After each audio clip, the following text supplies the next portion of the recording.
Hello, it's Ahmed Fathi, and in this video, we'll start constructing our perspective projection matrix. By the end of the previous video, we have finished this point, and now we will start the third point, which is the derivation of the perspective projection matrix. Before we do this, let's be very clear regarding what does the projection matrix actually do. The role of the projection matrix is to transform our scene from the view space into some space called the clip space. Now, what is the clip space? The clip space is some space where everything we wish to see rendered on our screen lies inside this form of cube right here. This cube has all its sides at distances of negative w clip to w clip in all dimensions. Negative to positive, and we have negative to positive in this direction only. So actually, this clip space cube, when divided by this coordinate, which is the homogeneous coordinate, will transform us to something called the normalized device coordinates that we have talked about earlier. This normalized device coordinate has all the points that actually will be drawn on the screen between -1 and 1 in all dimensions, and all points that have an x component, for example, more than 1 or less than -1 will be discarded, and the same happens for y and z. So actually now we have some vectors inside our view space. We have x view, y view, z view, and the w component is 1. And by multiplying by some projection matrix, let's call this matrix B. When we multiply this vector by this matrix B, we get something called the clip space coordinates, which are x clip, y clip, z clip, and w clip. After that, those clip space coordinates get divided by this homogeneous coordinate to perform or to produce the normalized device coordinates, which are xn, yn, and zn, and we no longer have this w component. Again, after the projection, the two parameters that are very important are those xn and yn, while this zn is used for depth testing.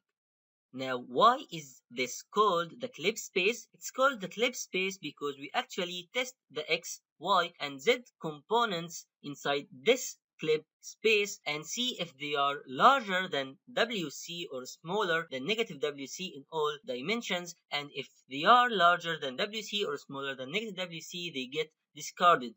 We do this in this clip space and not in the normalized device coordinate space, but it's actually the same because if XC is larger than WC in this clip space, it will absolutely be larger than 1 in the NDC space or the normalized device coordinate space, and so they achieve the same purpose. Now, what's the role of this projection matrix? We have seen here that it was very simple here that we put the W component to be equal to y and then made some division, and this is a simple operation. So why do we need a matrix, a projection matrix right here? We have two reasons for this.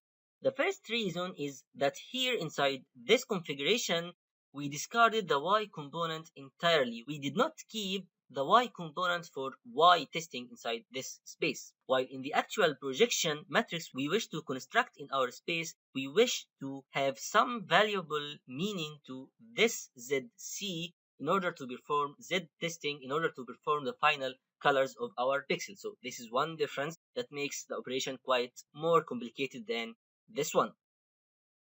The other important difference here is that we actually do not project everything inside our cube here, inside our clip cube or inside our NDC cube. We actually have something called the camera frustum, something like this. I have drawn this before. We have something like this. I cannot draw it very well. We have this camera frustum, which has something called the near plane here and the far plane, and this is the top plane, and this is the bottom plane, and this is the right plane, and this is the left plane. So we actually need to map everything inside this view frustum into this NDC cube, and everything outside this frustum has to be mapped outside this NDC cube. So these are some parameters that we have to take into consideration when we decide to construct our perspective matrix that will be used in actual computer graphics. We do not have these parameters inside this simple projection here. Now let's try to construct our matrix, but we will take some valuable information from the experiment we performed in the previous video. This information is that in this configuration, we made the W component equal to the Y component of the point. And in our 3D configuration, we will make this WC component, which we will divide by later, to be equal to the ZV component of our view space. That's because the Z in our 3D space represents the distance from our projection plane, which we can consider to be this. So Z corresponds to the distance from this plane, while here inside this 2D world, Y played the role of Z. So W here was equal to Y or was proportional to Y. It does not need to be equal, actually. It has to be somewhat proportional to Y. And here, this WC, which we will divide by later, has to be proportional to ZV. So that's the valuable information we will take from the previous experiment. Okay, let's try to construct it. So we have some 4x4 matrix here, which is a projection matrix. This we need to multiply by XV, YV, ZV, and 1 to produce our clip coordinates. This is clip space coordinates, which are XC, YC, ZC, which must have the information for Z testing. And here we have the WC, but we decided that it has to be proportional to ZV. So it has some proportional constant to this ZV inside here. We will find a convenient value for this A as we proceed, but at least we know that this is dependent on this only. So we have a 0 here, a 0 here, and we have A here, and we have a 0 here. So this is an A, this is not a 0. Let's make it, I think I can make it B to B. Let's make it Q. So this is a parameter we will need to get soon. Now let's try to get some more information regarding those two values, for example. How can we do this? To do this, let's draw our scene. Here I have drawn our 3D world, but it is rotated a little bit than the one I have used here, but it is the same world, just rotated this axis a little bit. Actually, this one here is the original one, and the other one upwards is some modified version of it because the illustration was easier using this modified version, but they are the same. Okay, now we have our camera here at the origin. We have X, we have Y, we have Z, and the camera is facing in the negative Z direction. This is the OpenGL configuration, and this is our camera here. This is the near plane, and this is the far plane. This is the top plane, this is the bottom plane, and this is the right plane, and this is the left plane. Now we know that everything in front of this frustum or inside this frustum will get projected onto this small plane here between the left and right, bottom and top edges. Suppose we have an arbitrary point here, let's call it B. This B has coordinates of XV, YV, ZV, and 1. This is a point in the view space. Now, if this point is projected inside this frustum, this point is inside the frustum. Actually, if this point is projected inside this frustum, it will be projected to some point here. Let's call it B dash, which is B projected. Now, B dash, which is on this square here, B dash will be equal to X projected, Y projected, and Z projected, but Z projected always has a value of N because you are always on this plane, and let's ignore the W component for now for this projected point. Now we wish to know the relation of this XB to this XV and any other parameters that may affect this relation. It's better to take a look from upwards just like this. A simple note here before we proceed. Actually, since those N and F values are in the negative Z direction, the convention is to place a negative here next to the N and the negative next to the F.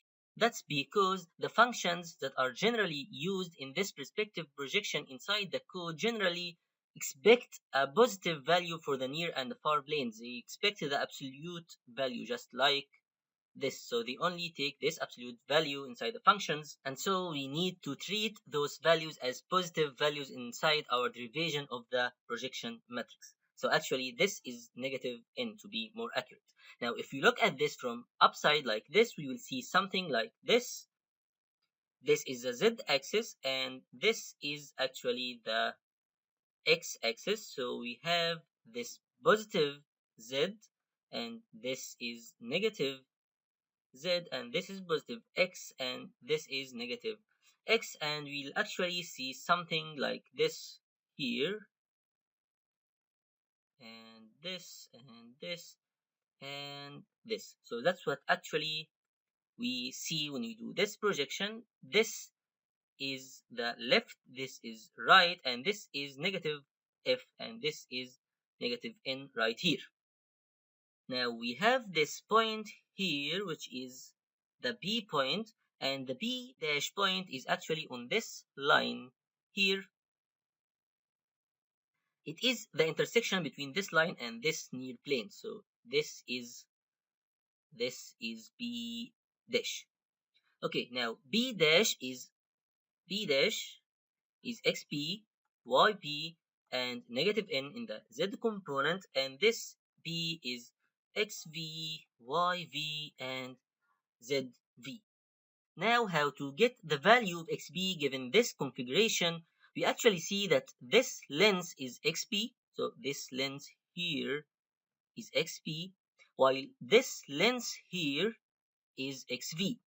Okay, and we also see that this length here is n, while this length here is zv. So this whole length is zv. So we have some form of similar triangles. We see that xb over xv, xp over xv, this over this, is the same as this over this all. So this is the same as negative n over zv, and this is the absolute value of n. But I will remove it because we have this convention established already. So we can see here that actually xp equals negative n xv over zv. We see that this zv shows up in the denominator, and this agrees with our inspection that the higher the value of z, the smaller the value of x. That's perspective projection. So this is the value of xp. Now let's try to get the value of yb. To get the value of yb, we actually need to look from this direction like this and draw what we see. So we'll see this negative z and we'll see y. We will see something like this. Let's draw it here. We will see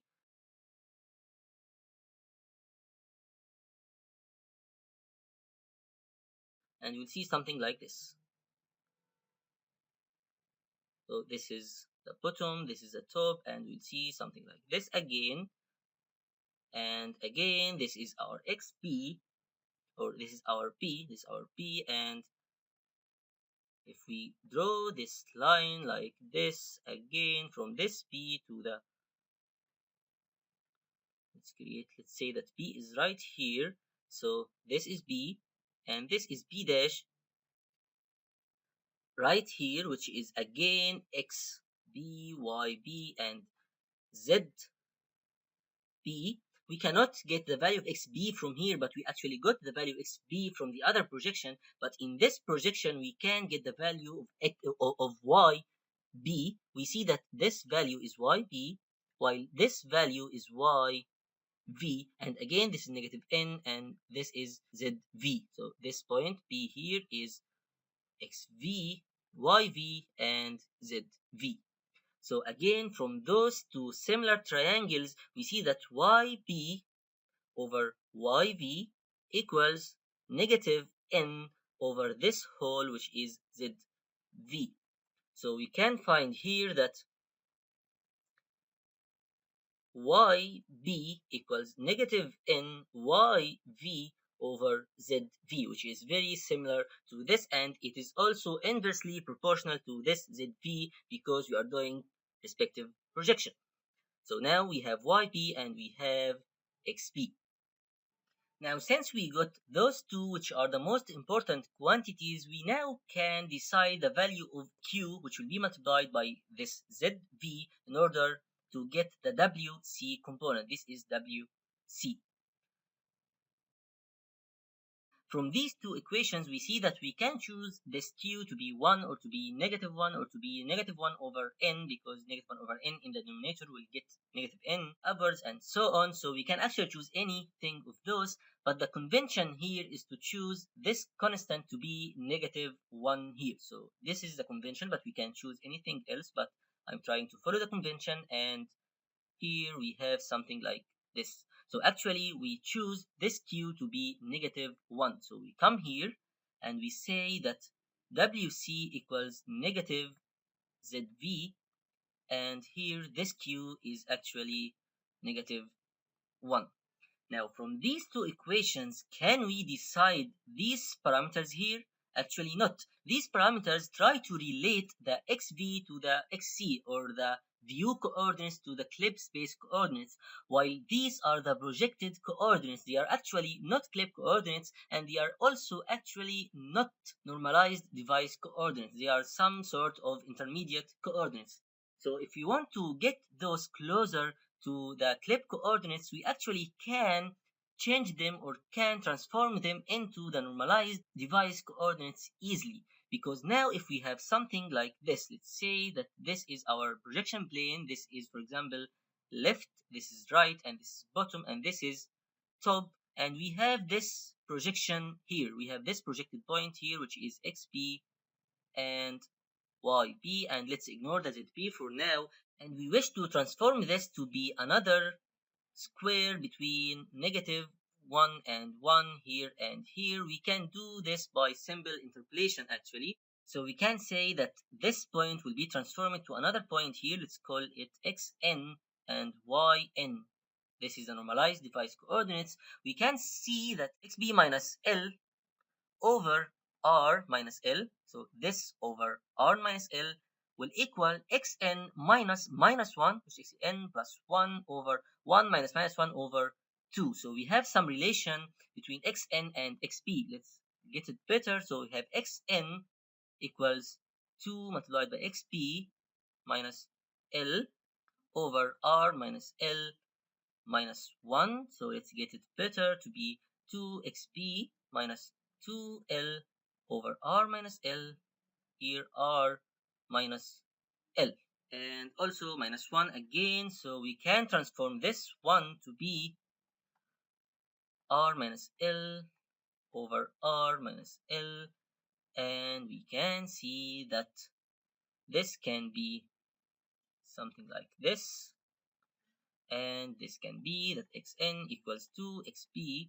over r minus l minus something here, which is 2l minus l, which is r plus l over r minus l. So this is the relation between xn and xp. So let's get it more compact. This is r plus l, r minus l, r plus l, or r minus l. So this is xn. Similarly, we can get the relation between yb and yn. We can see that yp minus b over t minus b equals yn plus 1 over 1 plus 1 over 2. So we can say, let's get this here, let's paste like this, and let's continue our derivation. We see that yn equals 2 yp minus b over t minus b minus 1, which is the same as yn equals 2yp over t minus b minus 2b over t minus b minus, here we have t minus b over t minus b. And so we have this again, and so we say that yn equals 2yb over t minus b, this is b like this, b small, minus, and here we have 2b minus b, which is b, and this is t plus b over t minus b, which is similar to the one upwards. So now we have yn in relation to yb. I'll stop here in this video and I'll continue in the next video.